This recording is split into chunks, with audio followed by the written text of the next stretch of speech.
HDFC को लेकर एक खबर आई हुई है कि एचडीएफसी बैंक पे एलआईसी अपना स्टेक 10% तक बढ़ा सकता है। ऐसा उसका अप्रूवल आया है। आप बहुत अच्छे से जानते हैं एचडीएफसी की वेटेज, और एचडीएफसी ने ही पूरा मामला बिगाड़ा है मार्केट का।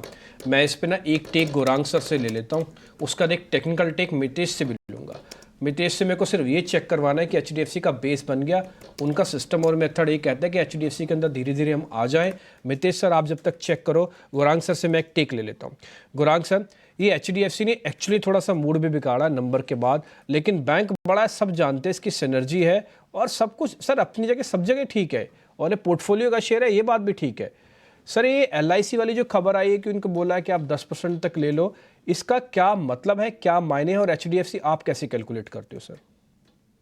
तो पहले तो एक ब्लैंकेट डिस्क्लोजर दे देते हैं दिन पे कि एक इतिहास रहा है हमारा, जहां तक एचडीएफसी बैंक का सवाल है खरीदारी का।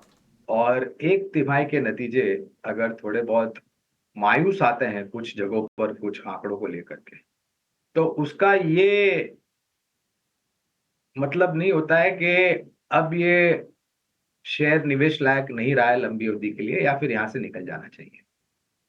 अगर आपकी छोटी मध्यम अवधि का निवेश है तो आप अपनी बुद्धिमत्ता का इस्तेमाल करके उसके हिसाब से आप कामकाज कर सकते हैं। लेकिन जहां तक लंबी अवधि का निवेश है, पहले तो बने रहे, ऊपरी स्तर पर खरीदा है, 1550 1600 के आसपास निवेश लायक पूंजी है।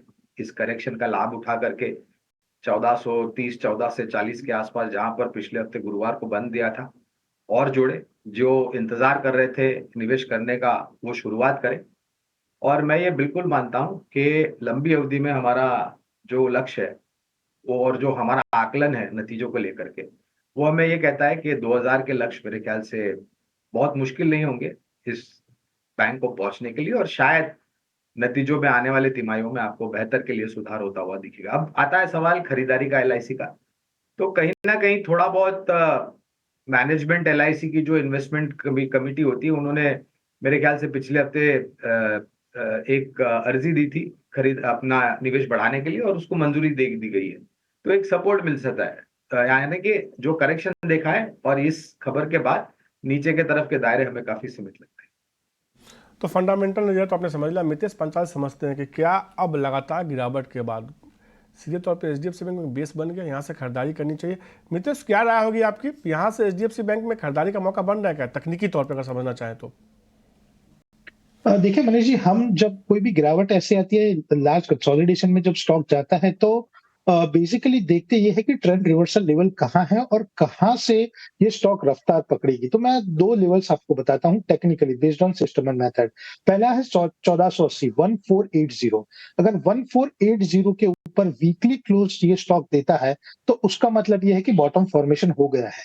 शायद ये हो सकता है कि 1435 जहां पे क्लोज है, यहां से करेक्शन भी आए या कंसोलिडेशन में भी जाए, और कितना समय जाए वो भी पता नहीं है। तो let us work out this way कि कौन सा लेवल है जहां से ट्रेंड रिवर्सल का कंफर्मेशन मिलेगा। तो वो लेवल है 1480 वीकली बेसिस के ऊपर। और दूसरा क्वेश्चन, कौन सा लेवल है जहां से ये कंफर्म हो जाएगा कि ये बेस पक्का हो गया है और यहां से रिस्क रिवॉर्ड रेशियो बहुत ही स्ट्रांग है और स्टॉक जो है वो एकदम स्ट्रांग रफ्तार पकड़ेगा। तो वो जो लेवल है वो है 1520। 1520 के ऊपर जब मंथली के ऊपर क्लोज आता है, तो वो एक बहुत ही क्लियर कट इंडिकेशन है कि यहां से स्टॉक अभी वापस नहीं आएगा। और 1480 के ऊपर जब वीकली क्लोज देता है, तो ये क्लियर कट है कि बेस फॉर्मेशन हो गया है और यहां से स्टॉक रफ्तार पकड़ेगा। तो 1480 के ऊपर we are of the view के 50% पोजीशन बनानी चाहिए, और बाकी की जो 50% है वो 1520 के ऊपर बनानी चाहिए।